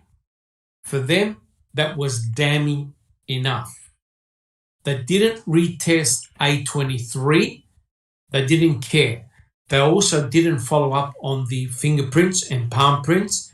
They didn't care because Stephen now could not explain what his blood was doing in the RAV4. Checking convictions. Do you have a comment? Yeah, going back to the sink here, that it's a little bit harder to go into Stephen's trailer and not be seen doing that, to get that little amount of blood that was there compared to the outside of the property and where the car was, where there was a substantial amount of blood. So to me, very good point. There are hard surfaces on the car, in the car, that they could have scraped, the blood from. And, that's where the flakes could come from. So to me, it's more likely that, Colbert knew the blood was Stephen's in the car. It would be easier for them to get at that rather than go into the trailer and get caught, And it was a positive that was Stephen's blood in the car, where the sink is not a positive. So that's just my thought. Right. Yes. So there's also one possibility, and that is it wasn't Stephen's blood in the first place that was in the total RAV4. It was a setup. Correct. It could have been anyone's blood, but because they got the blood from the Pontiac Grand Dam and they got the blood from the sink, the garage, and other places, all Cohen had to do was say, oh, jeepers, in fact, I actually worked it out. There were 17 swabs that Cohen could have used to say they came from the RAV4. So in other words, what you do is you set it up and say, oh, look, we've got all this blood here, right? Yes, I did swabbing, and oh my God, I found Stephen's DNA on them. The other possibility is that the blood that you find in the RAV4 is not Stephen's at all. They just used it in a mock-up. So remember, she gathered up all the swabs, did all the DNA sampling, and so she can just simply say, oh, these 6 swabs here, they came from the RAV4 and they contain Stephen's DNA profile. Done. That might explain the reluctance of the state to give the RAV4 to Kathleen Zellner, because Kathleen Zellner will retest if there's still blood. Okay, it may not yield anything, but she would definitely retest it. Right? And don't forget, the state didn't want the defense anywhere near the forensic lab. Why? What was the reason why they didn't want a Buting and Strang in the forensic lab? Who could remember? Checking convictions. They didn't want contamination. It was too easy to contaminate. They didn't want contamination. And yet what happened? Cohen actually contaminated the negative PCR control, and Lord knows what she did with item FL. Right? The one and only time that there was ever a deviation. And that's correct. That is correct. So think about this, guys. The blood that we find in the RAV4, those 6 spots, may not be Stephen's blood at all. It's just there as a setup, right? So you can just say, oh, look, I did a presumptive test. oh my God, it came up positive for blood. Colleen just goes, oh yeah, I did a swab and I found Stephen Avery's DNA on there. But the problem is, she did the swabbing of everything, including Stephen's Pontiac Grand Am, right? What should have been done is an independent tester should have gone in and randomly did the swabbing and randomly did the testing so no one knew what the swab were. She knew where the swabs had come from. So if she took 6 from the RAV4, she knows that those 6 pertain to the RAV4. When she took the swabs from the Pontiac Grand Am, she knew that those swabs had come from the Pontiac Grand Am. All you do is you swab them. That's it. No one's going to know. Neverly, do you have a comment? So basically, Dr. Silkman, the fact that she did it herself and didn't have an independent person or entity do the swabbing, basically she had the full control of the swabs, where they came from. She can say whatever she wants. Correct. And no one from the state is going to question that. No one's going to question her at all. And what I find remarkable is that she assigned herself. She put up her hand and said, I'm going to be the lead forensic scientist in this case. I'll do all the swabbing. Like not and even her boss. Her? Nobody, not even her boss, her supervisor did the swabbing. She did. Cherie Colleen did. And we learned from that, we've learned from that show on Netflix, How to Something Drug Scandal. Correct. Yeah, that you do not do that. That's a big no-no. Assigning yourself to something. You're supposed to just go to the next random one, whatever it comes. That is correct. So this is highly BB convenient. So let's put that in the BS basket. Correct. I agree.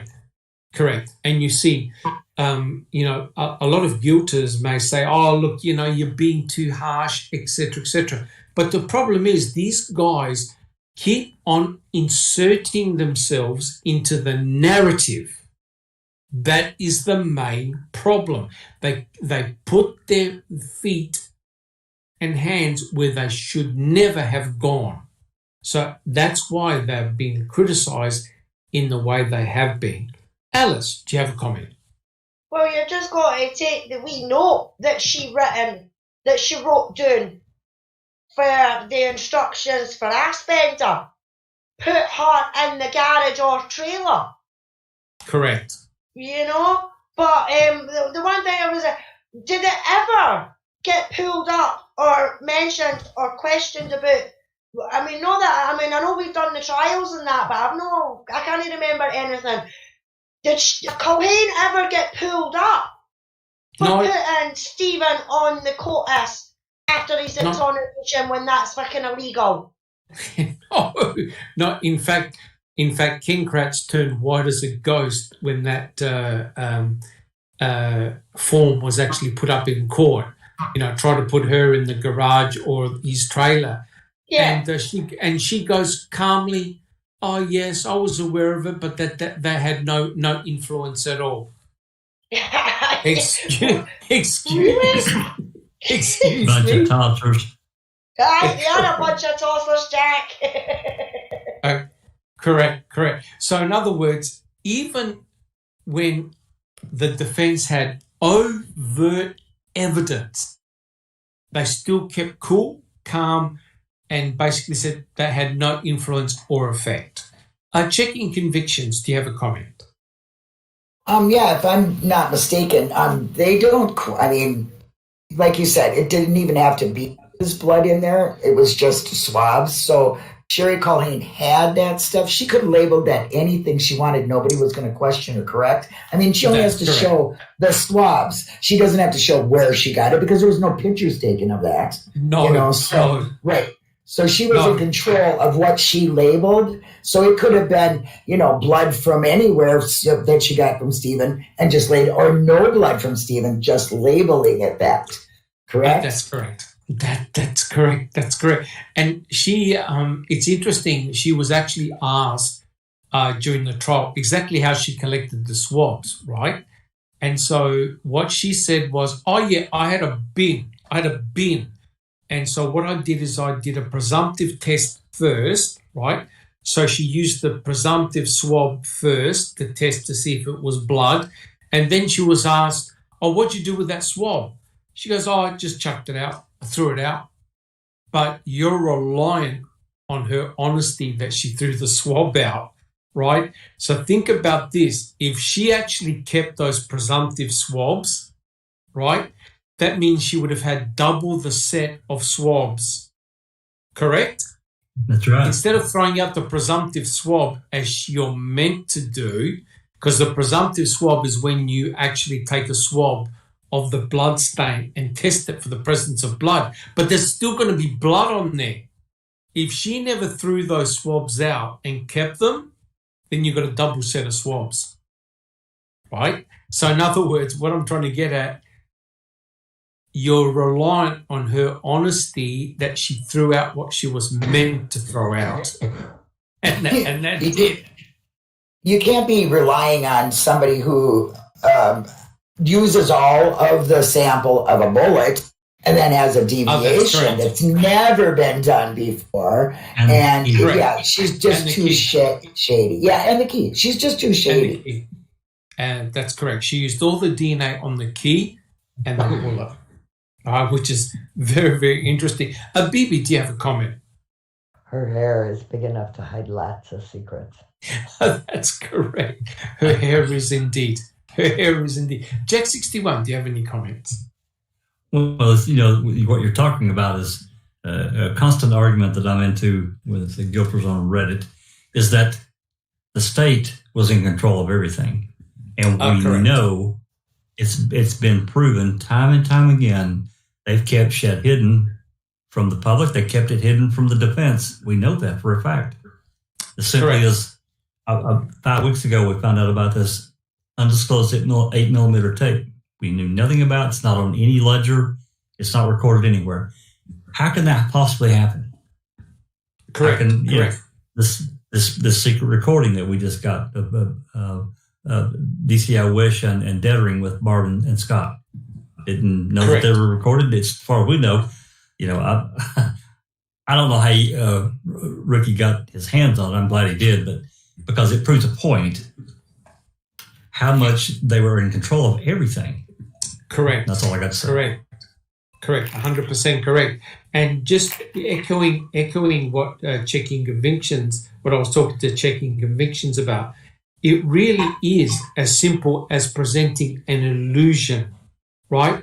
Because when you say, I saw these droplets of blood in the Toyota RAV4, you don't know where they've come from until you test the swabs. So you can present any illusion you want.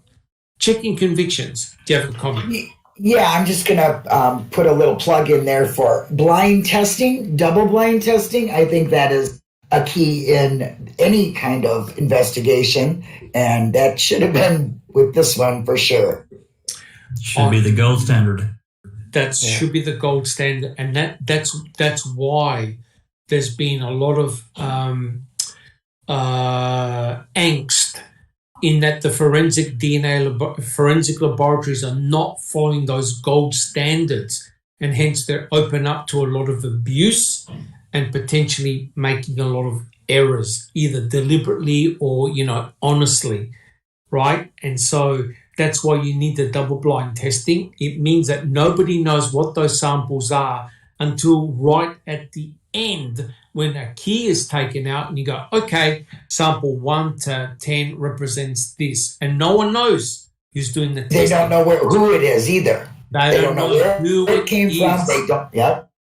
100% correct. And that's why Strang said to her, Cohen, so you knew where the samples had come from? He goes, yep. She already knew the samples had come from the Pontiac Grand Dam, from the RAV4, from the sink. She knew all of that. So once you know that, you can easily do swaps and changes very, very easily. Phoebe, do you have a comment? Shane Henry says, to keep your job, do what you're told, Sherry. Correct. No question about that.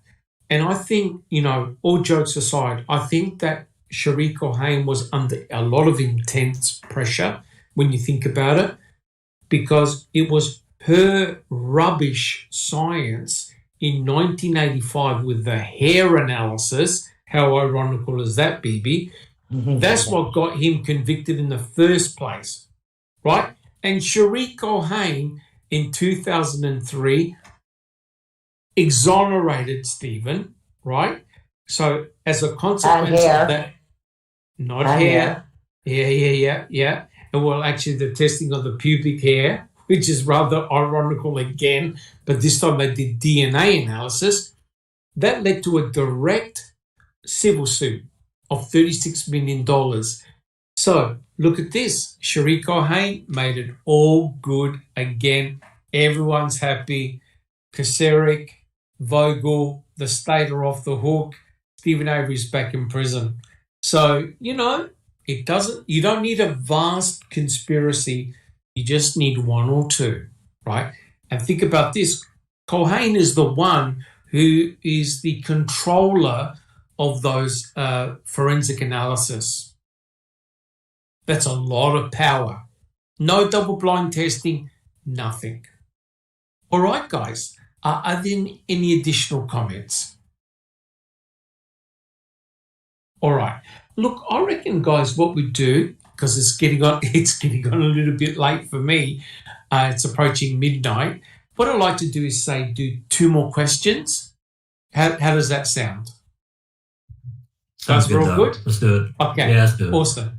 Okay. So here's the next one, and I'll quote. Now, listen to this very carefully, because it's an embedded confession by Kratz. Have a listen. Innocence Project lawyers never asked for the Avery blood vial to be sent to the crime lab in 2002.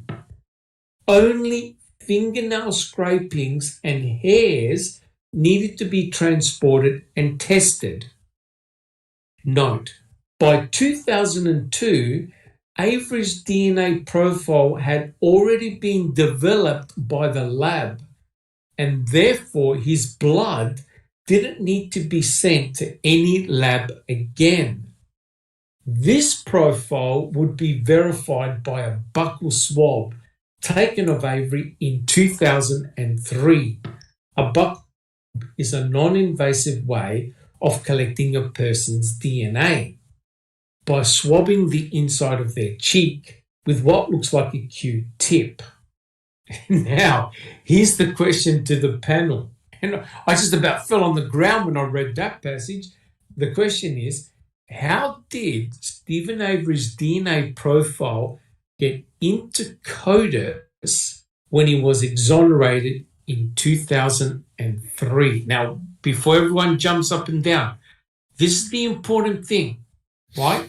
When Cohen did the DNA analysis from the Grand Am and the Toyota RAV4, she put the DNA profile that she obtained directly into Codis. And lo and behold, whose name came up out of Codis? Stephen Avery's. And think about this. She goes in that report, I suggest that Stephen Avery gives us a DNA sample so we can double check the result. Ken Kratz just said in black and white that they already had a swab of Stephen Avery and they knew his DNA profile. All right, guys, how did Stephen Avery's profile get into Codis in 2003? Checking convictions. Well, I was just going to say, I think you should answer that because you're the one that figured that out. Yes. But I do believe it was an old swab Sherry had or something like that. I'm not sure. Correct. I do have a point on that. Susan. I did a little research on Codis, and the program started excuse me, if I remember correctly, it was like 96 or 97, something like that. Mm-hmm. And they did like a pilot program, and there were 7 states involved that originally put all of their convicts' DNA into the system, but I couldn't for the life of me find out what 7 states they were. But that's a possibility that it was entered at that time. Yes. Well, let me tell you this. In 1996, a LabCorp did the DNA analysis on Stephen. And in 1996, they only did 3 loci. 3. Not 15, but 3. And the problem is the LabCorp made 2 mistakes. So they couldn't have pulled out Stephen Avery's profile from what LabCorp did. And LabCorp just did DNA analysis. They didn't put anything into Codis. The only person that could have stuck the DNA profile of Stephen Avery in 2003 was Culhane herself. And what Ken Kratz let the cat out of the bag, because, of course, a buccal swab was taken from Stephen in 2002, I believe, and that was item W, right? So the crime lab had his buccal swab in 2002. So they didn't have to get a groin swab or whatever. They already had a buccal swab of Stephen and a vial of his blood and his pubic hair and his head hair before 2005. They already had everything you could want to plant from Stephen before 2005. Jack 61. And just you saying that, I remember us talking about the transfer of biological evidence from Manitowoc to Calumet. Yes. And I'm pretty sure item W was included in that. Correct. And all hell broke loose in the court, remember? Because we did the trial readings. Remember, Gunn went off his rocker because he's going, uh-oh. So now the defense are changing from a blood vial to a swab. That's right. Potentially to be used for planting. And he went off his rocker because he now knew they got caught red-handed, because the Wisconsin statute stated that once you were finished with biological evidence, it had to be destroyed. This was back in 2003. Well, the edict went out. Remember, I think it was Remica was asked by Uyghur, find all the stuff that you have on Stephen Avery in our storage. And guess what turned up? Item W, the swab. That's right. The swab. And I found the statute. I found the Wisconsin statute that said it had to have been destroyed. So therefore they got caught red-handed. This is why Culhane kept it quiet, right? Because when Culhane did the exoneration, she never said that she extracted DNA from item W. She put in the results from the pubic hair directly into Codis. I have the report. And then from Codis, guess whose name shows up? Gregory Allen. So the reason why Culhane never mentioned item W is because she extracted the DNA from Stephen and stuck it into Codis.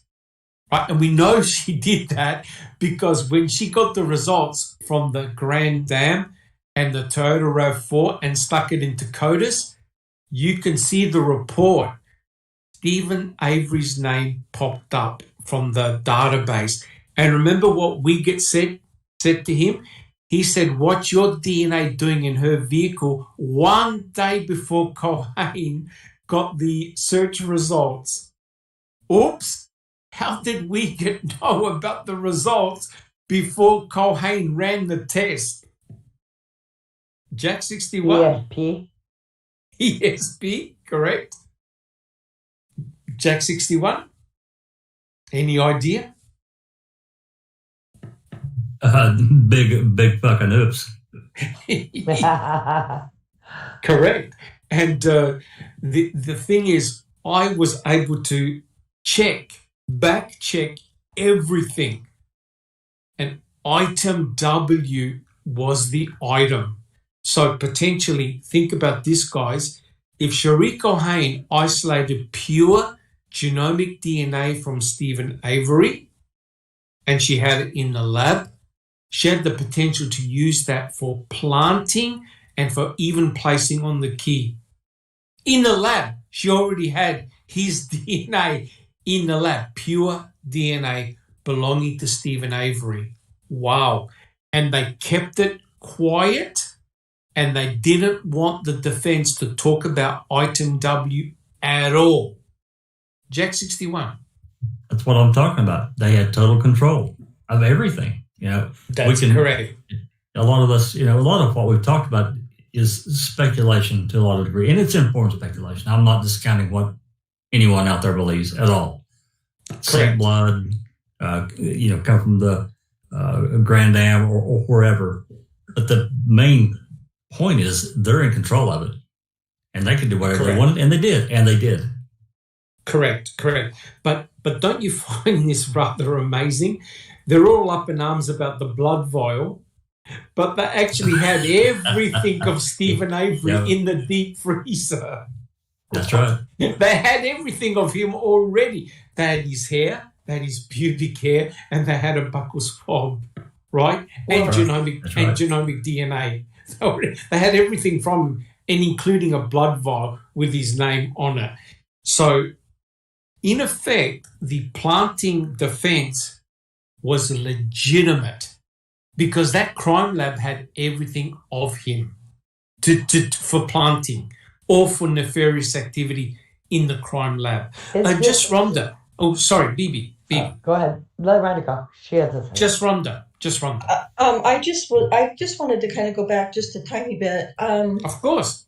So when Uyghur said, asked Stephen, why is your blood in her car?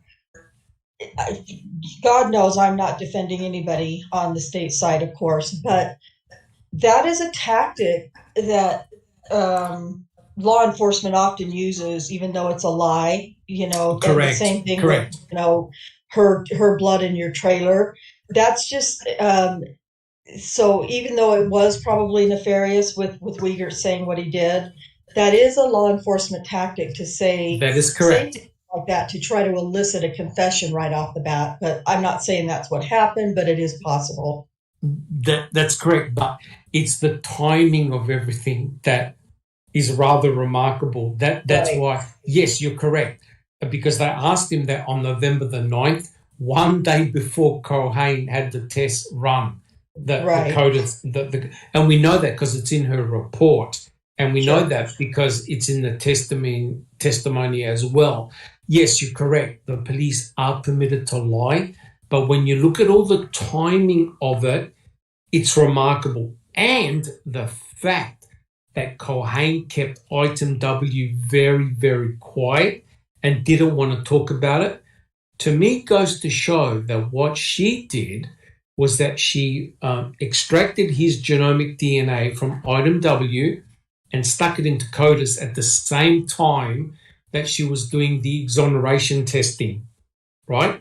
Because nowhere in her report does she say, I ran Stephen Avery's standard and I checked the results with his standard. No, she left it completely out of the report and simply said, I got the results and I stuck them in Codis. And you know what? She even said, we don't know who the unidentified female was. That is a direct lie because she actually had hair samples from Penny Bernstein, but she made it sound as though, I didn't extract that sample. I had no idea who that a female sample was. She damn well knew what she had to do because the judge, Hazelwood, told her, remember Jack 61? That there was a report and the judge said, you have to extract these samples and compare one to the other. Culhane did not do what the judge requested. Yeah, that was Hazelwood, wasn't it? Hazelwood, correct. So what Culhane did, she extracted DNA from item W and she stuck it in Codis, right? And furthermore, the Wisconsin statute stated that all those samples had to be destroyed. Why did the state keep them? I've got no idea. That's a damn good question because they weren't supposed to. Correct. And Ken Kratz spilled the beans in his book. He spilled the beans in his book. He actually talked about the buccal swab, item W. You see, he didn't understand. He obviously had no idea what the implications of that was. But now we know the state had a buccal swab of Stephen, which they could have used to either swipe on the key, swap it with the hood latch. Who knows what they could have done, right? So they actually had all the items for setting Stephen up. They had everything there. Bibi, do you have a comment? Isn't there some kind of lab trick you could do where you spin out somebody's blood and take their DNA out of it and put That's somebody correct. So they could have taken anybody's blood and did that thing to it, and then they have his full DNA. They could put it into the blood. That is and correct. then used it. So they could have created blood with Sherry's or somebody's. Correct. And you know, the scary thing is this, Bibi. Cherie Culhane is a serologist, which meant that she worked with blood all the time. And she even said in court, you get DNA from white blood cells. So she knew that cells with the nucleus had DNA. So she could have done that trick. Very, very easily. What you do is you take anybody's blood, say blood from a male, you spin it down, you take the red blood cells that don't contain DNA, you squirt in a bit of purified DNA, mix it, there's your blood. There's your blood for planting. Right there. Yeah. And it would have... So they had his full DNA in the freezer. That is correct. All she's got to know is the trick. Correct. And voila, that's where the blood could have came from us. That's correct. And that would be guaranteed that it would be Steve's blood. 100%. Because if you extract the DNA from the buccal swab, you know it's Stephen Avery's DNA. Correct. So it's just an illusion. You put the blood there to say, oh, look, what's your blood doing in that vehicle? But it could have well been synthesized blood. And you can't tell the difference. This is why that guy from Blind Injustice book said. Correct. That, Correct. And DNA is kind of shaky too, That is correct. Yeah, and you know what made me really worry was when, jeepers, what's his name? The one that was in the trial, Mr. Pencil, the one that drew the picture. Jean Couché. Jean Couché even said during the deposition about he doesn't trust DNA. I wonder why. Yeah. Same thing the guy from Blind Injustice said. DNA is, that pretty much almost junk science too. That is correct. We're screwed no matter which way you go. Correct. Neverly, thank you, Bibi. Neverly, do you have a comment? Yes, I do. I actually have a question. Wouldn't that item W be suppression of evidence, potentially? Well, they actually didn't admit what they did with it. That's a problem. And Cherie Culhane is not going to say, oh, I extracted DNA from it, because then the cat's out of the bag. The defense would have said... the examiner finds out and figures out, just like you did, that that's what happened. I actually sent my presentation to Kathleen Zellner. I haven't heard anything back. But I'm sure she knows, I'm quite sure she knows about item W. So all she has to do is to tell the judge, if she gets a hearing, Judge, this is what they had of Stephen before 2005. Blood, DNA, buccal swab, pubic hair, bang. The whole lot.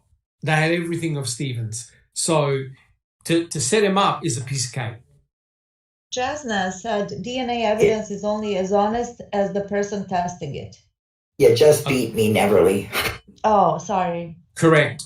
And I think in Blind Injustice, BB, I think, they said that DNA doesn't tell a story, people do. Right. Yeah. So in other words, yes, even though you find DNA, the question is, how did it get there? Through innocent? It was a very well written book. He's a very good writer. No question about it. And because the jury were hearing, blood, DNA, it must mean he was in there, that's how you convince people. But the reality is, as we've just been discussing, and Ken Kratz spent a lot of time in this chapter about the blood, you can use very simple tricks to fool somebody. That's why double blind we really need double blind. Correct. And also a proper forensic protocol, but also cataloging of the evidence. Proper cataloging of the evidence through photography, through video is so crucial to prevent these types of potential mistakes getting through. Alice, do you have a comment? I would just like to go back a wee bit with the swabs. Now, I mean, I've done a wee bit of mechanics, and I know that whether you shove your finger through that grate to unlatch the hook to get the bonnet open, and then you lift the bonnet up and you get the metal prong and you put that up to hold the door up. Your fingers get covered in oil and grime. Yes. So, in my opinion, the swab that they're trying to say is the hood latch swab is a lot of shite, because that would have had oil on it would have had grime on it, coming through that hood latch. So, in my opinion, one of the so-called swabs that has been took has been swapped and has been said that it came for the hood latch. Yes, that is indeed possible. And to back that up, when the swab, the so-called hood latch swab, was checked by Palanek, he said that it looked very clean, right? And when they did an exemplar swab, it was black. Exactly what you just said, Alice, because of the oil and grime. Because, a car engine, that whole car bay is potentially very dirty, and yet the swab that was taken from the hood latch, that Palanek checked, looked very clean. It didn't look like it had grease or oil on it. So that's a very interesting point. Interesting point. You just talk. I mean, if you've got a car yourself, Doc, anybody that's got a car, you put your hand anywhere in that engine, no matter how careful you're trying to be, whether it's trying to change your spark plugs or whatever, without any gloves on, you get oil marks on your wrist, on your arm, on your finger, on your hand, because it doesn't matter where you touch and underneath that bonnet. It's oily, it's greasy, it's black, it's minging completely. You know what I mean? So for that swab not to have any oil marks, grease marks, dirt marks, or anything, I do not believe for 1 minute that is the swab that was took for that hood latch. And as I say, that's just my opinion. As you say, we can't do any of this or anything like that. But that wee bit of mechanics that I'd done during high school and things like that for my work experience, I came bogging, and I mean bogging, practically head to toe, because I touched my face with my oily hands without meaning it and everything like that. So for to get underneath that bonnet and no have a bit of oil or dirt or grease on that swab, I think that was swabbed out. Correct. And if you're going with a planting scenario, then everything is swabbed, right? It's not just one item; it's everything, right? And the hood latch swab, we know, contained a huge amount of DNA, right? Much more than one would expect. Jack 61. Alice, someone said long ago, too much DNA, not enough latch. Correct. There was more DNA than the latch. That is 100% correct. Well, look, guys, I am conscious of the time. It's midnight over here, and there's still quite a lot to go through. How about if we end the podcast here, because we can go for another 4 hours here. We've done 2 hours and we've covered a huge amount. Why don't we leave the podcast here? And what I like to do is just to go quickly through the panel and let us know what you've been doing in the last couple of weeks and whether you've got anything new to report. Guys, are we happy for that? Sure. Yeah. Are we happy for that? Because, like I said, I'm just a bit conscious of the time, and I don't want to rush this chapter. It's such an important chapter, and we've covered a huge amount already. So, Alice, tell us how things gone for you the last couple of weeks, and have you got anything to report to us? Not anything specifically new. Just doing my podcast with Rhonda Kay and Cherie on the Daniel Holtz Claw case. Just trying to get as much information out there as possible. And doing Brendan Talks with Linda and Becca. Yes. And I'm also reading Innocence Betrayed about the Joseph case. Yes. And the more and more I'm reading, the more and more it makes me angrier, it makes me disappointed, it makes me frustrated, and it's like a big slap in the face with a wet fish for me, because you've heard me say many a time that that wouldn't happen in the UK, this wouldn't happen in the UK, and it's just came back to bite me in the bum. So just trying to concentrate on those things and get these people's names out there, because the wrongful convictions that's happened to them are so wrong, and everybody needs to shout about it.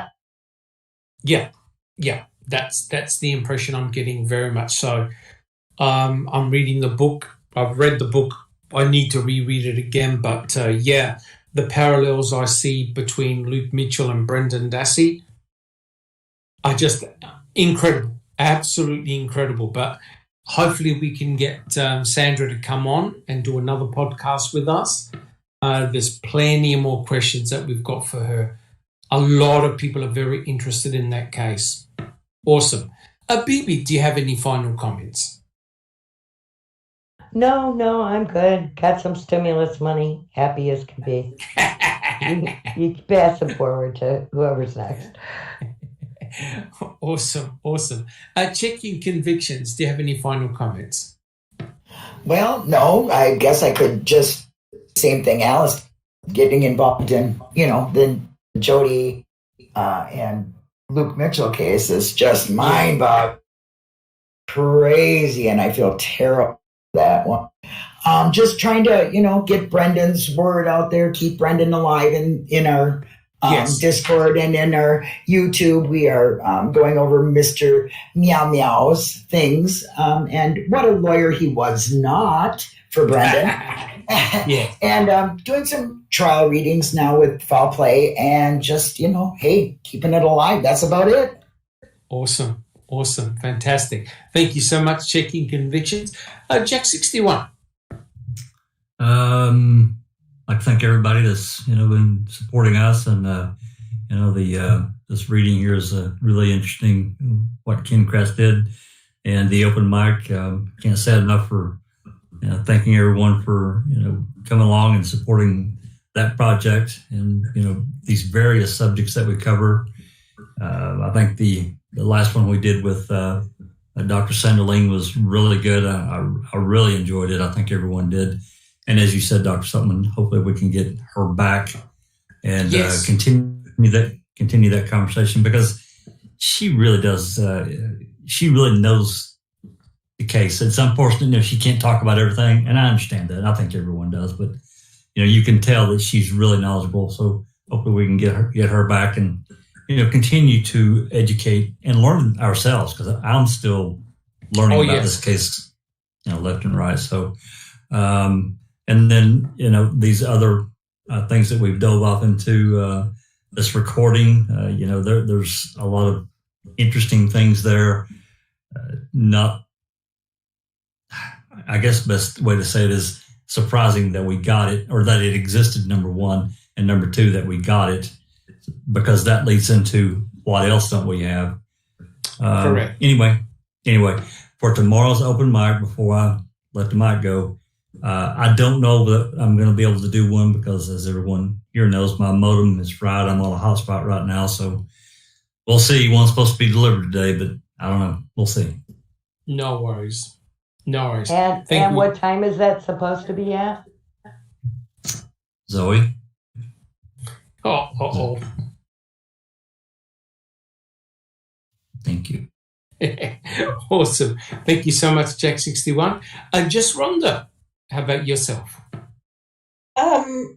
Recording in foul play, the voir dire. Oh, wow. That's been interesting. And then with Daniel's case, of course, we're still really working hard to meet some deadlines and try to get proof of some things, and that could possibly, that we hope will help his case. Yes. But then we're just like, even though it's good news, I believe, for Daniel, we got thrown the wrench of Judge Henderson's dirty deeds. So between trying to do the things that we've been working on to help Daniel's case, we believe that there's a lot of information that we can uncover with Henderson that could also be helpful to his case. So our brains are kind of being really pulled in a lot of different directions right now, all pertaining to Daniel and trying to gain his freedom and prove his innocence. Awesome. And thank you to everybody that's been helping us and, showing up to the lives that we do, and joining in the discussions, and, bringing up questions that are provocative and, potentially also very helpful. So I want to thank Alice and Susan and Jack, and Nosy has been on a few times, and I want to thank you guys for helping us out too with your participation. No worries at all. Thank you so much, Just Rhonda. Fantastic.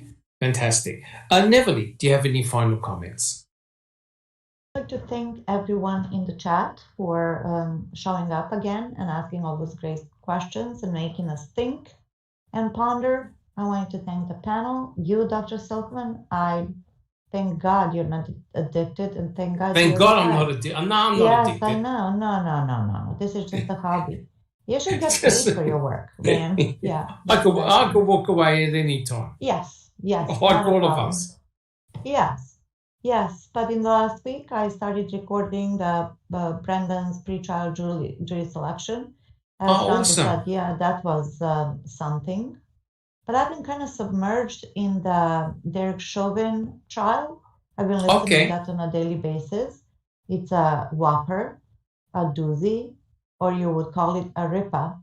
So, so that's very, very interesting. And other than that, all is good. Actually, I have great news. I just have to put a word out that my son, my 18-year-old son, has become the United States Marine. And I'm so proud. Well done.